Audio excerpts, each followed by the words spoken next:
It's Tuesday. It's Let's Talk Tuesday. How are you guys? Hope you're having a good week. I am getting ready to travel. Hi, Robin. Good evening. Hi, Ivy. I look forward to see you too. It'll be great. Hi, Adam. Excited for Disciples in the Moonlight to be coming out. That's exciting. I see you posting about it and sharing about it. I'm excited for that. Hi, Colin. Colin David Beach. I love it. What a great name. How are you? Hope you guys are doing well. Um, Hi, Julia. Doing great. That's good. I'm glad to hear that. It's a warm one here, but from what I understand, it's warm all over. Hi, Kathy from Virginia on the road again. Can't wait to get on the road. I will be on the road again too. But don't think about coming to my house and trying to, because I have the killer watchdog, that would get to you, let alone someone watching my house as well. But Rudy Boy is quite the killer watchdog. Yeah, he's fierce. He's a little 14-pound Lhasa Apso, so you can just imagine how fierce he is. Anyway, hi Jamie from Texas, Carolyn from Seattle. Oh, it's just your third time here. Well, that's awesome. We're here most every Tuesday night, and if I'm not, I try to get a guest or have Diego come in, which everyone loves. Actually, Diego, you should be on here far more often than you are. So yeah, I'm excited you guys are here, and we're in the height of summer vacation season and travel season. Like I mentioned, I'm headed to Focus Conference this Friday and Saturday. 2 big days, 2 full days. And man, lots of great people are going to be there. Ivy Jones is going to be there. And just one great workshop after another, packed. I looked at the schedule. I got it today, and it's just packed with all kinds of great information and great people speaking. So, Carolyn, you'll be there. I'm excited. That's great. Hi, Anne. Hi, Brooklyn. Look out for Rudy. Yes, Adam, look out for Rudy. If he were here, I would show you. Oh, he's asleep on his pillow. That's how fierce he is. But yes, super excited for the conference. Me too, Brooklyn. There's going to be a lot going on. Diego will be there. Hopefully we'll get some new tidbits of wisdom as myself too, I go and learn a ton from everyone who's there. So I'll be taking notes and learning and listening just like you guys are. And for those of you who aren't able to make it, I'll give you a recap next week when I'm back and we can talk about it. And so either way, we'll make you feel like you were there, right? So tonight, it's just all about your questions or anything that is on your mind. Hi, Jenny from Knoxville and Tina. What you all learned me. Yeah, we'll for sure, Tina, tell you and I'd love to actually hear from a few of you guys next week who are at the conference as well. So we can kind of have a different perspective as to the information and the speakers and the things that are talked about. So it'd be fun to have a few of you on with us next Tuesday, and we can just discuss all things Focus Conference after the fact. So, hey, Brooklyn, my summer's been busy so far, but that's great. It's wonderful. Had a couple of trips. So those were enjoyable trips and travel, and went to see a friend of mine, a very dear friend of mine, John Kirby, down in LA. That was important and meaningful. And yeah, it's been a good summer, really busy. I don't know if you guys feel the same, but I just can't believe. I know when I get back on Sunday, the 14th, it's the middle of July. It just is blowing my mind how fast things are going. And I'm really cognizant of the fact that we really can't waste time. Like it just is going too fast, too much, and blink, and it's a whole nother week, it seems. So yeah, it's been on my mind a lot lately, just how quickly things are moving. And before we know it, we'll be in 2025, and that's just crazy to me. So, um, Julia, oh, okay, so you're also in Tennessee talking to Jenny. Anne, I love it. Anne, thanks for coming in with the first question. What do you say in an email when submitting headshots for a casting notice? I mean, do you say something like, thank you for the opportunity to submit? I look forward to working with you. Both of those are good. Hi, Gregory French. And both of those work. I'm assuming when you're saying when submitting a headshot for a casting notice, meaning you're submitting for the project. So sure, thanks for the opportunity is great, or I would love to work with you, or if it's true, you could say, sounds like a great project, or if it's something that you especially connect to, you can say, this, I really connect to this project, or this project seems very meaningful, or it seems like something I would really love to be a part of. Anything like that, or if it's being made by a filmmaker you know, or whose work you admire, you could mention that too. Any note like that is great. So yeah, that all works. Let's see. And yeah, okay. Yeah. So that works. I think, and putting a note is great. I think you should. There's no downside to it, and it at least sets things apart. Now, I will tell you, now that I say that, I will tell you that sometimes I do get notes that just say, I'd love to audition for this role. And I find that one kind of meaningless.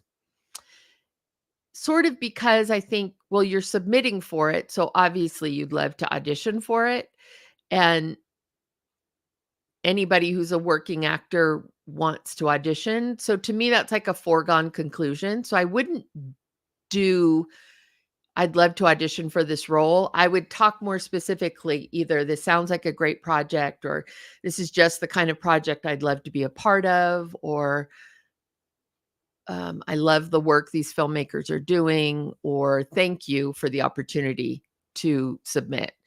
Or I would, you could say, I would love to work with you um, in a more specific way. Maybe I'd love to work with you, or I've been following your work. I'd love to have the opportunity to work with you, anything like that. But just that I'd love to audition for this role.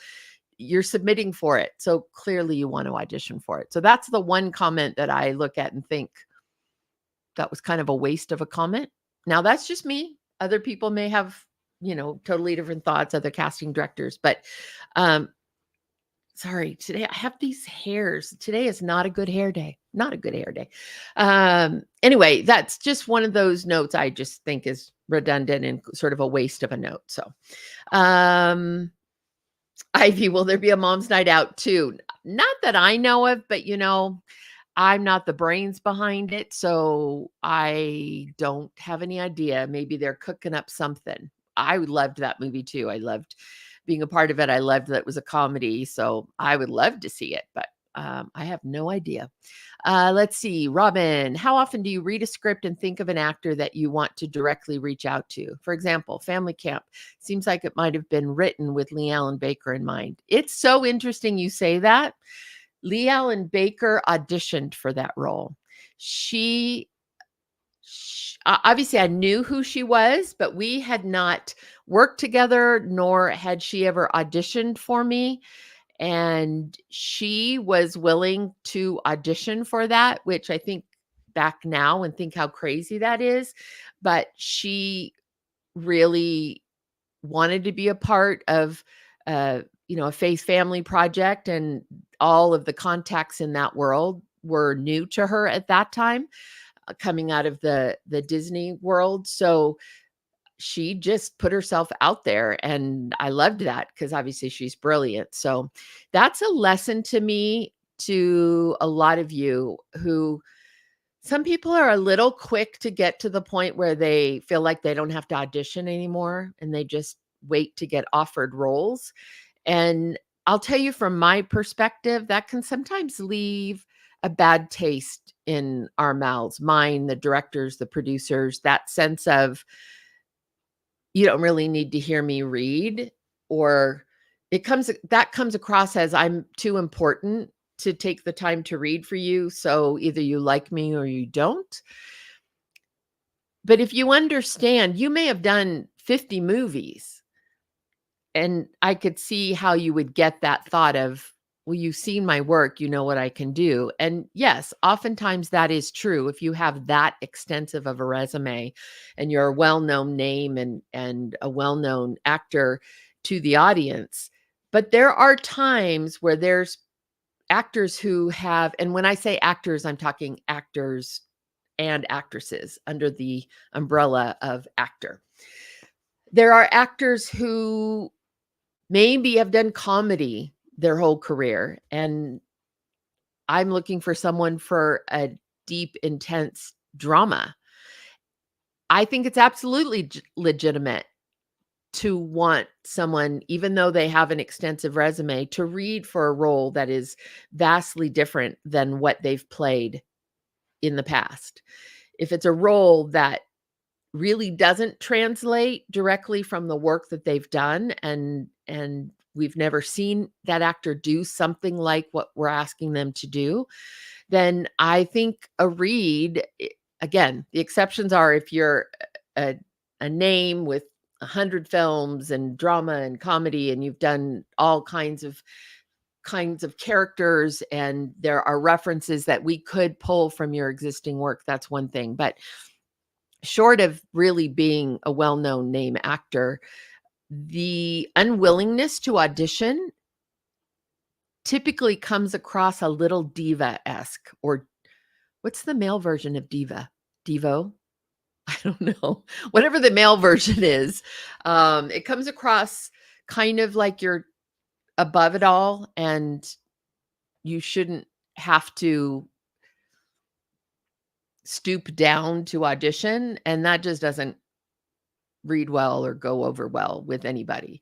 So that's what I loved that about Lee Allen, that I wasn't familiar with her on a personal. In fact, I didn't even know at that time that she wanted to do films like ours, like Family Camp. I would have potentially put her on a list, but I would have had no reference that it actually was something that was connected to her on a heart level. Because I didn't know her at that time, and I didn't know that side of her. So the fact that she was willing, because she knew that she was willing to read an audition, was fantastic. And of course, she was perfect. One of the reasons that it seems like it might have been written for her is because she has a great ability to make a role her own. So it's still within the context of what was written, and the overall gist of the character as it was written and conceived by the writers and then the director's vision. But she also knows when to speak up and say, hey, could we try it this way? This feels a little more organic to my character. Or, hey, I don't know that this line, it's just not coming out right for me. Can we try it this way? And then knows how to play on her strengths. And so it ends up seeming like roles are written for her, mostly because she's able to take all the pieces, work with the director, and come up with something that feels absolutely unique and organic to her. And that's a real skill for an actress, for sure. Let's see. Hi, Brad from Athens. Diego, sending that message or email doesn't bypass auditioning. Right, exactly. Brian Brian Jagger, if you remember, who is all things Casting Calls America and faith-based casting and the boss man and the creative genius, who we are going to have on talking about AI. But his brilliant comment, probably one of the best comments I've seen him ever make, was, you should start every email saying the casting director would be stupid not to cast you. I think that's perfect. That's a perfect way to not get called in to audition. Okay. Gregory French, I live in Western Kentucky, not many actors. What's the best way to self-tape with nobody to read with? Okay, that's a great question. I'm really, I'm glad you asked it, Gregory. Couple of things. First of all, there is a service called We Audition, and a part of that We Audition service is readers. That's like readers service. So you can always check that out. It's probably just weaudition.com. I don't know that for sure, but you can Google We Audition. The other thing is you could go on to for example, the Facebook page, Christian Casting Community. Go on there, say, hey, I have an audition. I need this kind of a reader, male or female, meaning, is there anyone available and willing around, this day or time or whatever the specifics may be?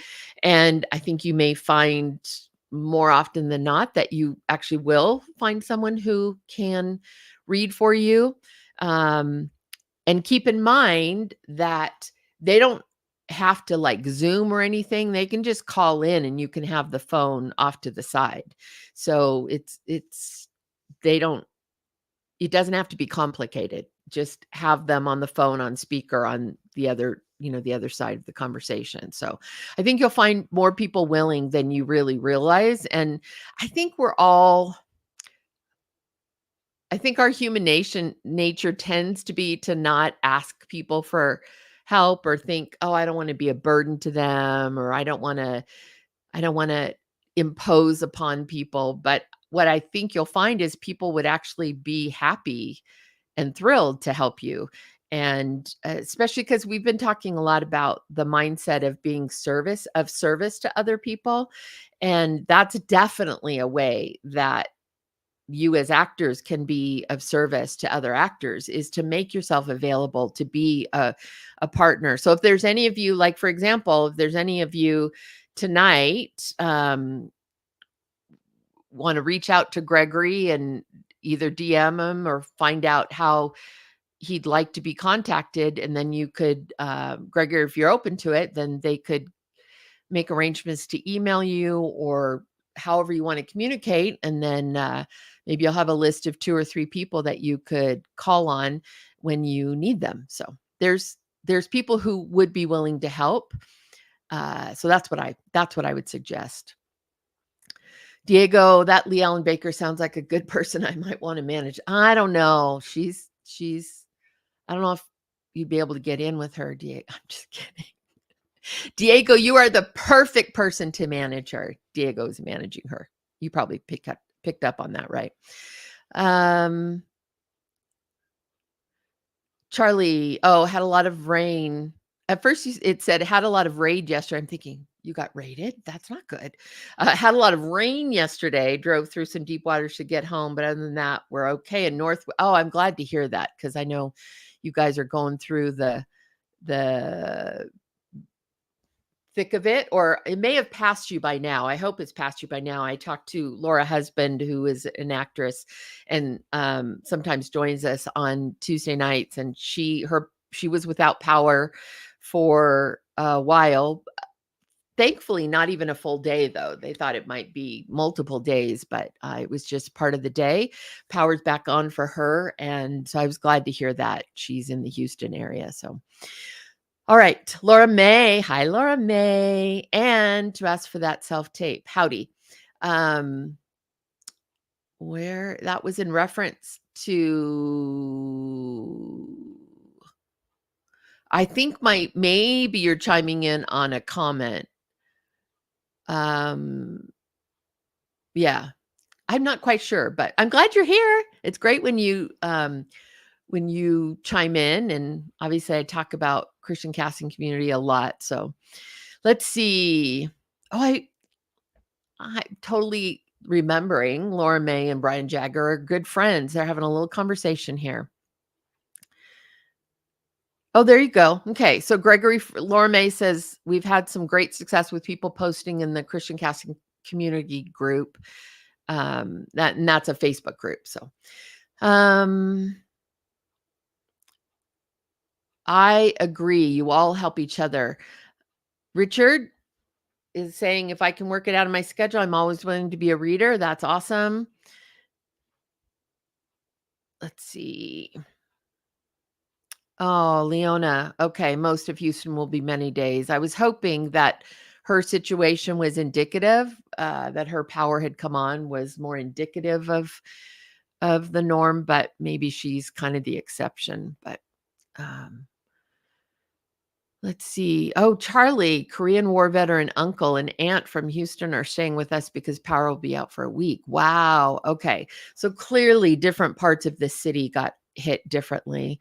So, guys, we can be in prayer for them, for sure, that power goes on. It's a rough time to have no power, either extreme heat or extreme cold when these things happen and homes end up without power.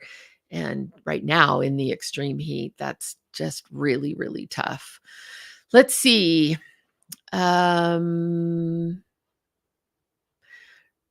Richard Zarange, I've heard you are a great reader from another actor. Definitely consider working with Richard, y'all. That was from Diego. So you guys keep that in mind.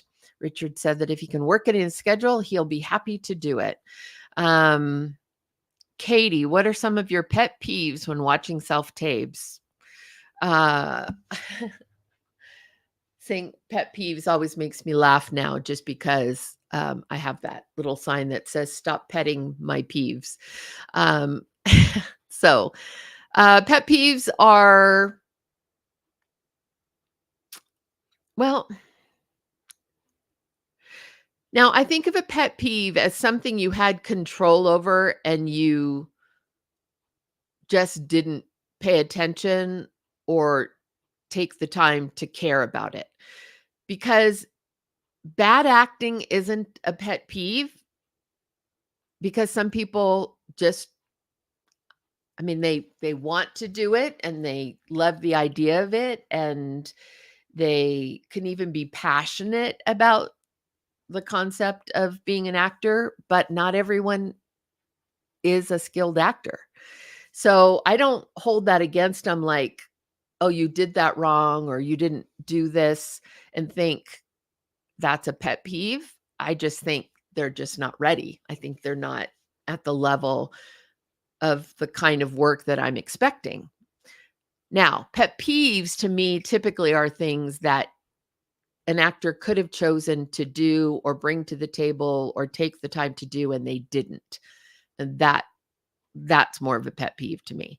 So the pet peeves are usually either if they haven't paid attention to making sure they sound good and they look decent, and that doesn't mean always having your lighting package with you or, everything is always perfect technically, but because I get some people say, "Hey, I'm traveling. This is the best I could do." That's great. Let me know that so that I know that you care enough that you're making an effort to do the audition, even though you are traveling or in a place where it's not ideal. I appreciate that. Um, and But if you don't say that and the lighting's bad and the sound isn't good, then it will be a pet peeve because I'll think, "Why didn't you just take a little bit of time to make this just a little cleaner?" Other pet peeves. You don't have to have your lines memorized, but there's no point doing an audition where you're buried in your page. It's pointless because you can't give us what we want emotionally, even if it's a simple scene or a comedic scene or something like that. If you're going to be so buried in your page or so in your head about it, it's really not worth doing. So I think you really want to just give your best. You want to give your absolute best and make the most of it. I want you to be interesting and to think um, uniquely as far as how it connects to you. Yeah. Other pet peeves, honestly, I think I don't have as many of those. I don't see a lot of things that are pet peeves. Okay, I actually did think of one. Little bit of a pet peeve, and I guess again, this goes to just the your depth as an actor, which is if a scene calls for you just ran in the room, okay? You just ran in the room and then you're going to have this conversation, but you come and you have your heartbeat isn't up, you have no energy, there's no sense that you just came running from somewhere. That's a pet peeve because I think take a moment. Where have you just been? How would that affect you? How would that affect the way that you physically feel? How would that affect your breathing? How would that affect your pacing of how you're talking? Those are simple things, but they are simple things that when people do them right, stand out, as opposed to not giving that thought and not thinking about the fact that, oh, the script says you're just running in scared, but then you just start the scene as if it's just, any average Monday. It's just that's being short-sighted and that's being lazy, in my opinion. So that would be a pet peeve. Okay, let's see. Chase Giacomo. Okay, obviously quality acting is the most important. Yes, it is. But is there any benefit in having a self-tape audition that is high in quality filming coloring versus just a phone? That's a fair question, a very fair question. Phones nowadays are so good. The cameras on your phones are so good, especially, well, iPhones are great, but everyone kind of knows the non-iPhones tend to be stronger camera-wise, but they're both great. They're both great quality. So I think it isn't in that case a phone is fine. Um, as long as the lighting is still good and the audio is still good. Sometimes the audio on phones can not be great. Again, or sorry, especially depending on the distance that the phone is from where you are, that can create audio that isn't as strong as and clear as maybe I would like it to be. So just double check those things and be mindful of it. But no, lots of people use their phone for auditions, and the technical quality of our phones and those capabilities are so much better than they ever were. So I don't I don't really care what you use. I just care about the end result, that I can see you clearly, um, and you're well lit, that I can hear you clearly and hear the dynamics of your performance. Um, yeah, that's what I care about. Other than that, I don't care what you use. Um, Suzanne, we all love being here with you, but I love being with you guys and having you here. Tuesday nights are special. Let's see, Chase. You have another question, Chase. I love that. How important is the slate on Actors Access? Not part of the self tape, but the actual media part where you put a real slate headshot, etc. I think you're talking about a slate shot, I think is what they call it. Um, Not everyone does that. I'd say it's probably 50-50 as to the people who have slate shots and the people who don't. I think that if you don't have a reel and don't have any footage yet, then a slate shot can be super helpful to at least see what you look like dimensionally. Because if all we have is headshots, that's difficult.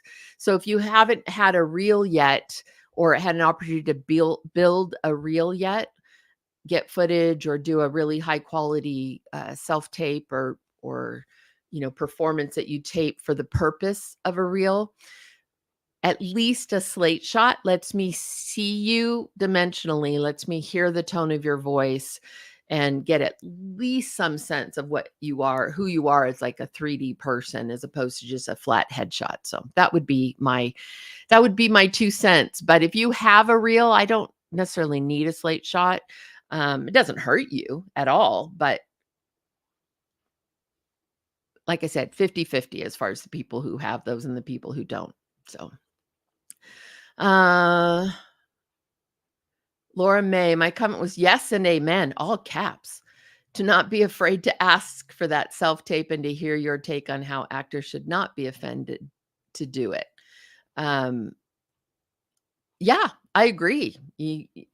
Yeah, the only comment I just is that I'd love to audition for this because, like I said, foregone conclusion, or I'm happy to do a self tape for you. I kind of, again, I do think that's a foregone conclusion. I think it's better to say, um, it sounds like a great project. I'd love to be a part of it, or I've always wanted to work with these filmmakers. Anything like that, I think is, for me personally, is a better comment. Okay. Brooklyn, I have used the platform We Audition. There are a lot of actors who read for you. I've had good experiences. Great. I'm glad you shared that, Brooklyn. I've heard the same thing, actually. I've heard We Audition has been a good fit for several actors that I've talked to in the past. So you guys check that out and see if maybe it's a good fit for you, or just another tool to have in your tool chest should you need it. Austin Brooks, my family and I are excited to see my part in Twisters next week. Go see it and look for the El Reno cop when the Twister heads for the ball field. My role was seriously cut back because of the strike. I'm sorry for that. That's a bummer, but I'm so grateful to have scored 2 weeks on it. That's great. That's great. I know the goal is always to make the finished cut, of course. It's great though to get paid, and sometimes that does happen for editorial reasons, for storytelling reasons, for time reasons, that they end up having to cut roles. I'm glad though, it sounds like yours wasn't cut completely. That's great. So you guys look for Austin Brooks. If you go see Twisters, look for the El Reno cop when the Twister heads for the ball field. Well, I'll be sitting there with bated breath waiting for you to appear on screen. That's exciting for you, though. I'm sure that'll be fun going to the theater and watching that. That's great. Let's see. Colin David Beach, should a slate come before a read or be in a separate video sent together? Look first at the instructions from the casting director. Some people like it certain ways. There, if I have a preference, I will clearly state that. To either, oftentimes I say slate at the beginning, and then people don't do that, and that does kind of irritate me. That would be a pet peeve. If I say please slate in the beginning with this information, and I tell you exactly the information that I want you to give me, and then you don't, that's a pet peeve. I don't like it. It's actually quite irritating. But as a general rule, if they don't tell you whether to slate at the beginning or to slate at the end, I think it's your call. I think the default for most is slating at the end. But if they don't tell you automatically, then it's not something they can really hold against you, or would really hold against you. So it's kind of what you're most comfortable with. As far as a separate video or sent together or as one video, again, look at the audition instructions. They may tell you specifically that they want one video with everything on it edited together.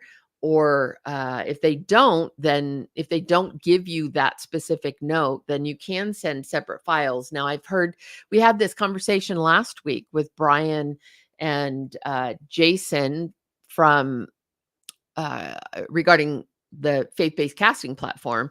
And it had been that you paid for each file. So if you had a file that was a slate and a file that was your actual audition file, if you did, it wouldn't have allowed you to do more than one file. So you had to edit them together into one file. It sounds like that is changing based on our conversation last week. So that shouldn't be an issue. And it isn't an issue on like the Breakdown Services platform. So unless they've given you specific instructions, I think you can do what is best for you. There is no kind of norm as far as I've seen, or as far as my understanding. Laura May, my pet peeve, not following clearly laid out submission instructions, or trying to send me tapes through Facebook Messenger. Yeah, no, you can't do that. Trying to send tapes through anything other than the way that they tell you is very unprofessional. And immediately the thought is this person doesn't know what they're doing. And you don't want that thought. Even if you are someone who's just starting out and just learning, you don't want us to know that. So So absolutely, yeah. Follow the instructions, do what it says. Even if you don't agree with it, even if you'd rather do it differently, if they tell you to do a certain way and they ask for certain information, then give the information and do what they asked. Um, that's the bottom line. We appreciate that. Let's see.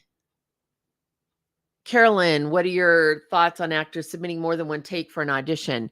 Again, it kind of goes back to the audition instructions. If they have said one, if they have clearly said one take, then only do one take.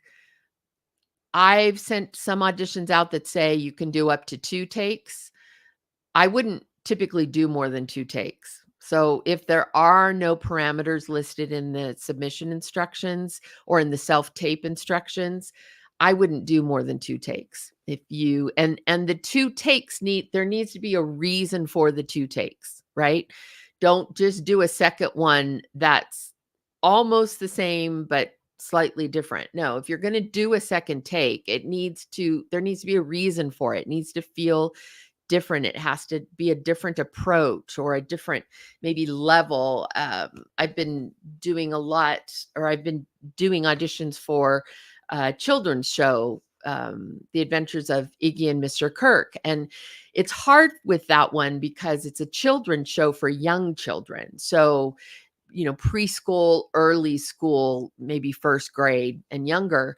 And so a lot of the actors haven't really known how big and broad they should go. Is it, the really, really kind of cutesy HR puffin stuff? Very few are going to even know what that is. Or, the Barney the dinosaur, like really big like that, or is it somewhere in the middle? And so several people have chosen to do 2 different takes, one a little more grounded, one a little more animated, a little bit more broad in their physicality, and that's great. That's fine doing that. It's just if you're going to do a second take, there needs to be a reason for it. Okay? Don't just do 2 takes that are kind of similar. Let's see. Hi, Emily from Detroit, Carrie from Billings. We have a couple Montana people here. Ivy, should I try to introduce myself to the casting directors and talent agents at the Focus Conference? Any tips on how you make the most of the weekend as a minor?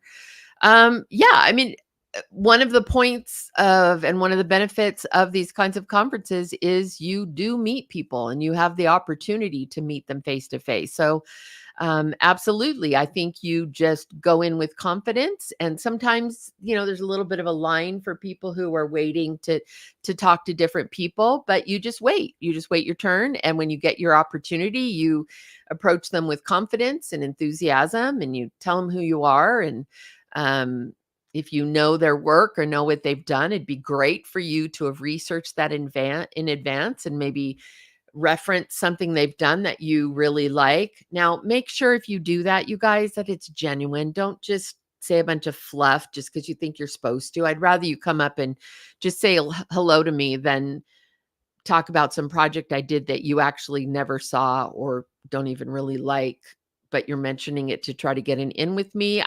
Just like most people can sense insincerity or falseness.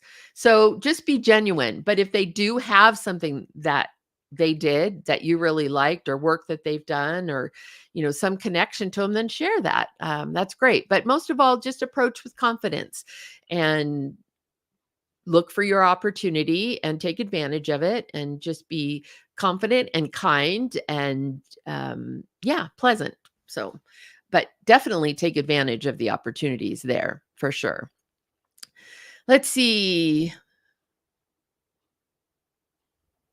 Suzanne, I get peeved with myself if it looks like I don't know my lines. I work hard to be off script so I can be present and believable. Off script is typically the best, but I'd rather you be on script.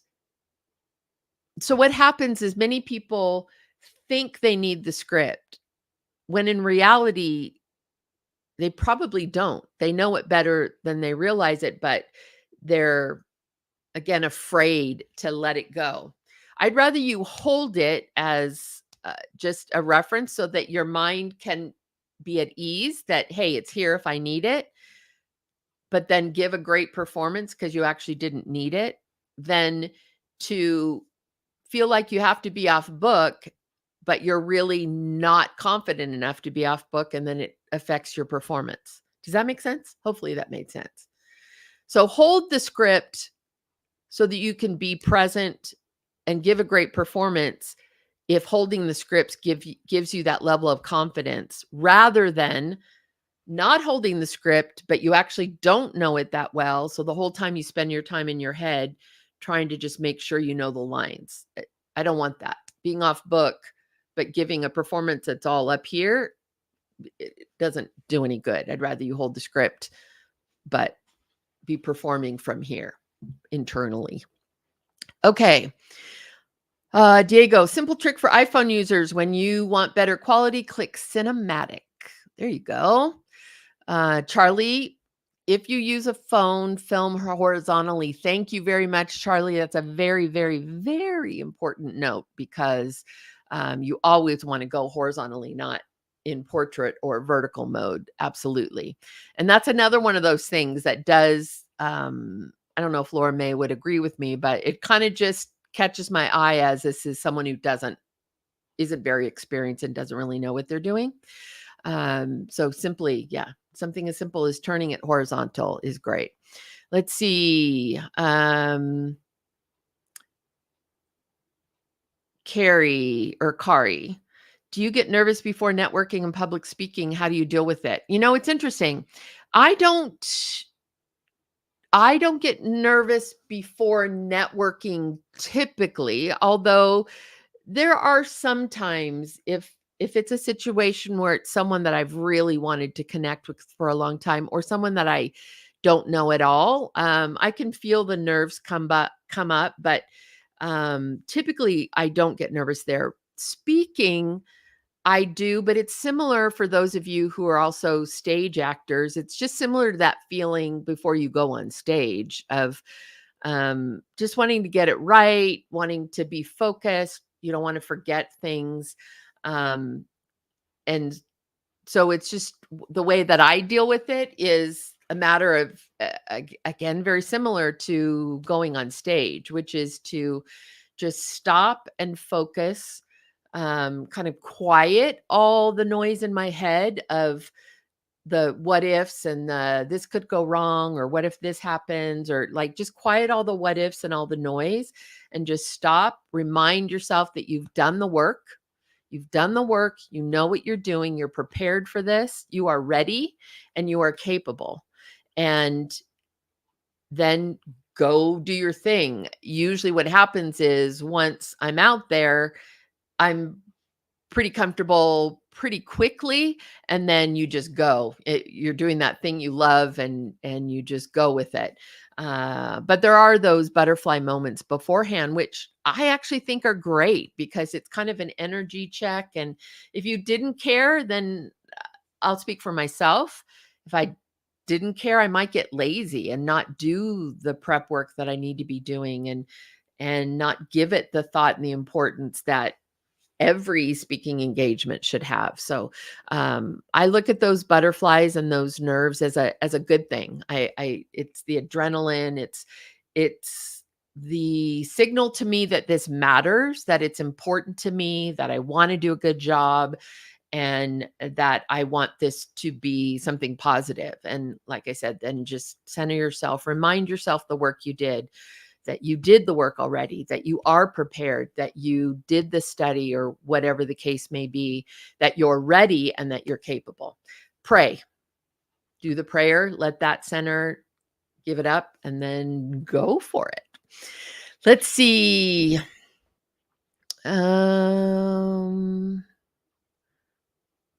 William, slate shots, yay or nay. So I'm 50-50 on it. Not everyone has them. It's about 50-50 as far as people who have them. If you don't have a reel, or you don't have a lot of footage on a reel, if you have just like one scene or something, I would tell you, go ahead and do a slate shot. It's one more way for us to be able to see you and to hear the tone of your voice. But if you have footage and a reel and other ways for us to get to know you as a three-dimensional person, then I don't think slate shots are all that important. Personally, to me, that's my feeling. Gregory, hard time getting your footage. That is true. That's a very difficult thing. I think I've talked about it before, about making sure that it's put in writing in any of your contracts, so that there is, again, it doesn't mean that they still are going to get it to you, but it does mean it's got a little more weight because there's a contractual obligation that they provide you with the footage, and you can remind them of that it isn't just a courtesy that they're giving you, but they actually are contractually obligated to provide you with footage of your work. So if you can, make sure that gets in writing in your contracts. And it's just one other little help. But at the end of the day, if sometimes, especially on smaller films, or less experienced filmmakers, they kind of disappear after filming and they're off doing posts somewhere, and sometimes it's hard to find them or reach them. So I get that. But if you can, in front, put it in your contract or agreement, whatever your, paperwork is regarding your role in your work on the project. Let's see. Let's see. What do you think is most needed in film at the moment? I know you focus on actors, but as you work throughout the industry, what do you hear or see as being the top 3 things needing prayer lately? That's a very thoughtful question. Basically, how can we pray for you, other casting directors, actors, and others in the film industry? That's very kind of you, Tina. I think a matter of prayer in general, and maybe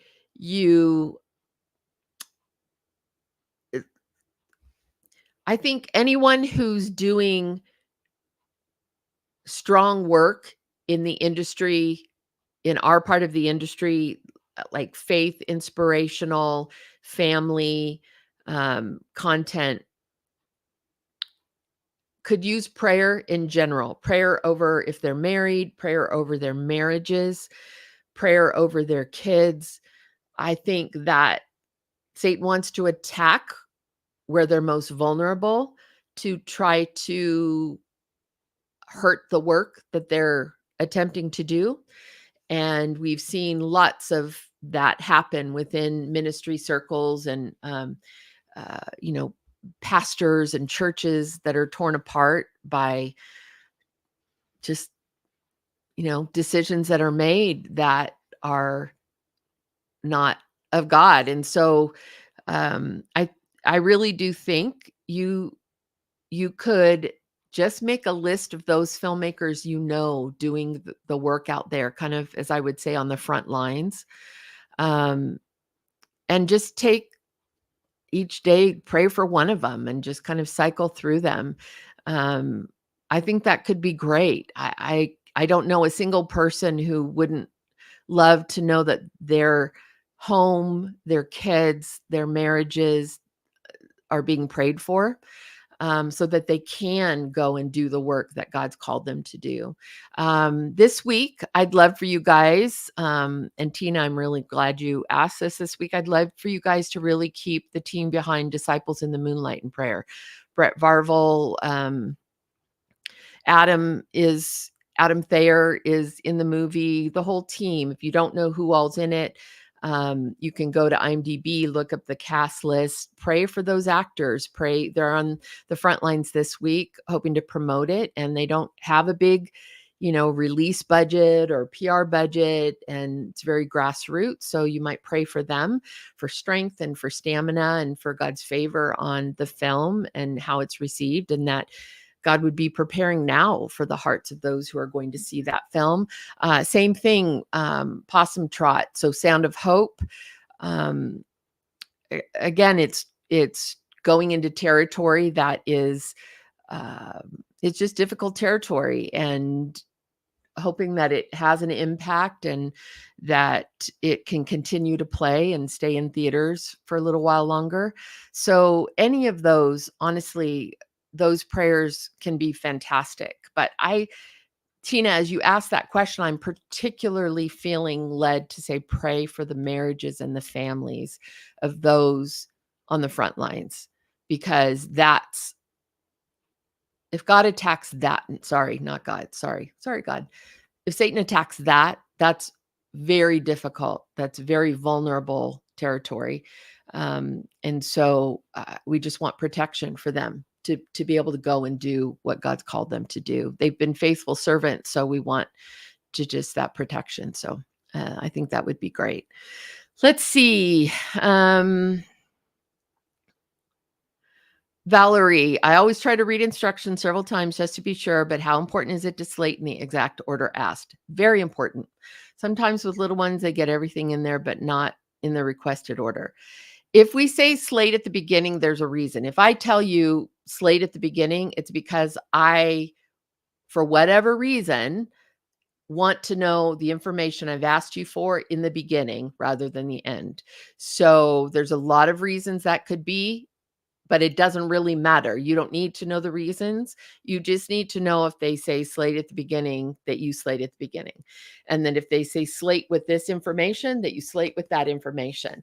And I know it can be hard with little ones, but the problem is that if you don't do that, then to us, it looks like you're disregarding our instructions, or that you don't pay attention to details, or if it's with your little ones, that they're incapable of giving us that information, which unfortunately may also communicate that they're just not ready for maybe what we're asking them to do. So if the instructions have said you to do something in a certain order, then just do it.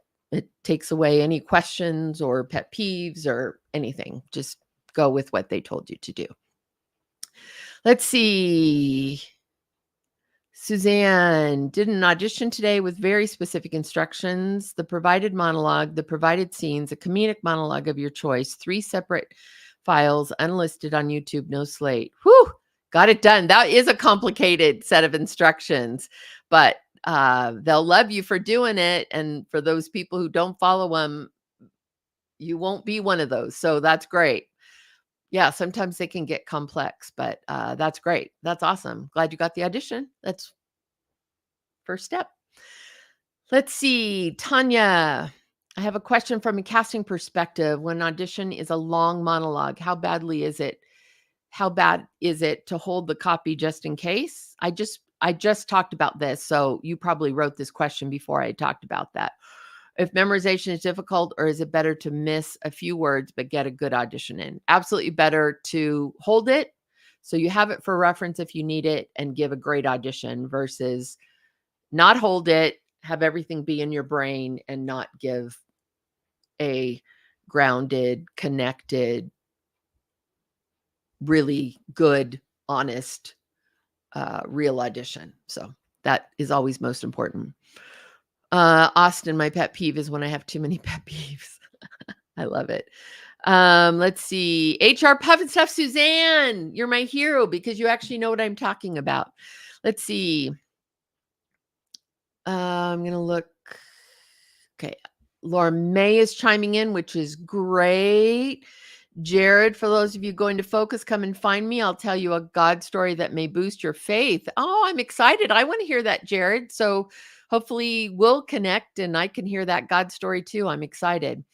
Jan, it's so hard to have to be a computer specialist and an actress. I know it's part of the deal, but I don't have a computer wizard like some people. I get it. I do get it. I really do. And I understand that.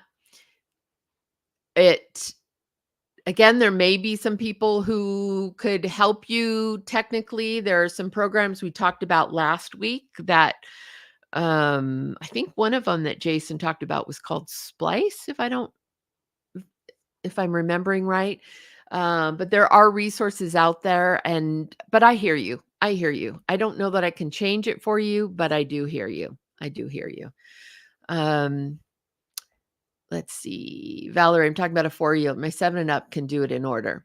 Yeah. And Valerie, if it's a little one, just shoot it in pieces and edit it together in the order that should go. It doesn't have to be all one long take. Just get it in pieces, edit it together, and yeah, that would be fine. Let's see. I think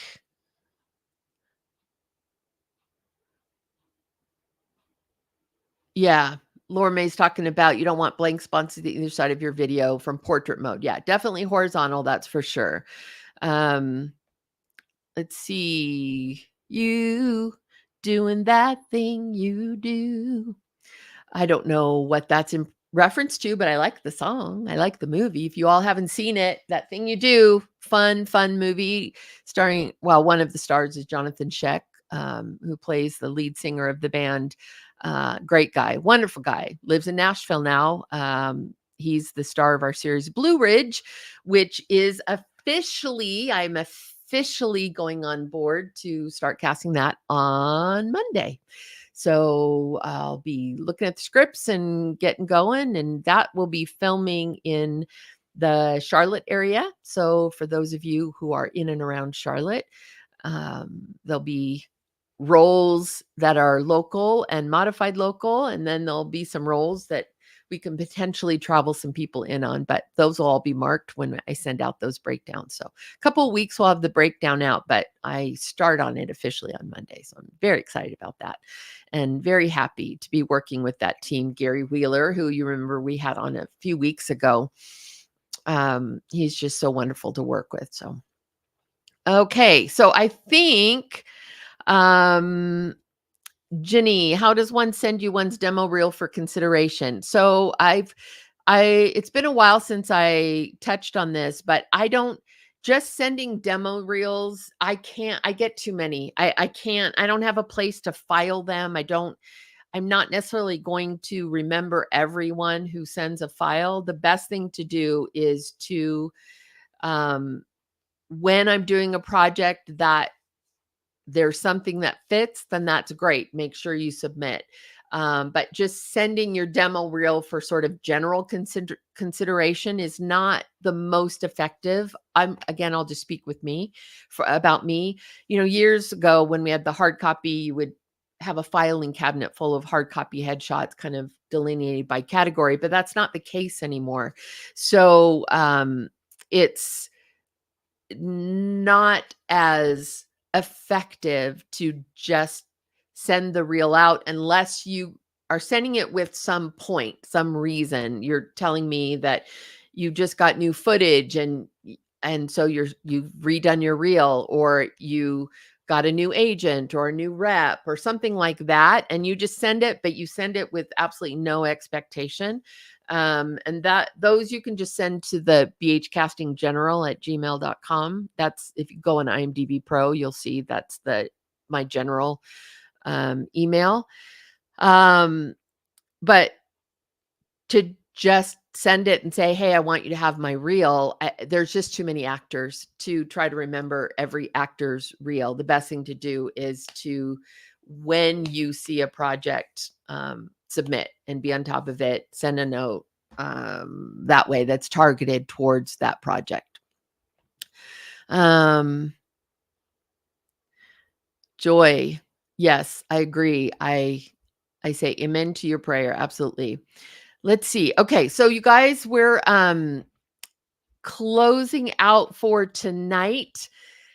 I'll see a bunch of you at the Focus Conference, and then next week, let's have a dialogue about what you gleaned from that, what points maybe stood out to you, what'd you learn, any of your thoughts on that. I'll get with a few of you this weekend, and we'll figure out a few, and we'll have a conversation, which would be great. For those of you who can't make it, we will miss you, but I'm excited to see you again next Tuesday. And yeah, until then, try to stay cool. I hope that those of you who are dealing with power issues and storm issues, I'll just pray right now. Lord, we ask right now that you would protect those who are in the path of the storm, Father. I pray that you would give them wisdom about if it's necessary to leave or to go somewhere else. Lord, I pray that your Holy Spirit would just guide them in those days. Lord, I pray that you would uh, give protection to those who are right now dealing with it. I pray for those who are taking in friends and loved ones who have already been impacted by that. Lord, I pray that you would just give them the provision they need, that you would give them peace in knowing that you are the calm in the storm, Father. And we thank you that we can come to you, that you love us, and that there's not a single bird in the air that you do not care for and provide for. So we trust you in that, even when the provision looks differently than we thought it would. Father, we love you and we thank you. And we pray all these things in your amazing name. Amen. Okay. Love you guys. And I'll see some of you this weekend. Others, I'll see you next Tuesday and we will go from there. All right. Bye.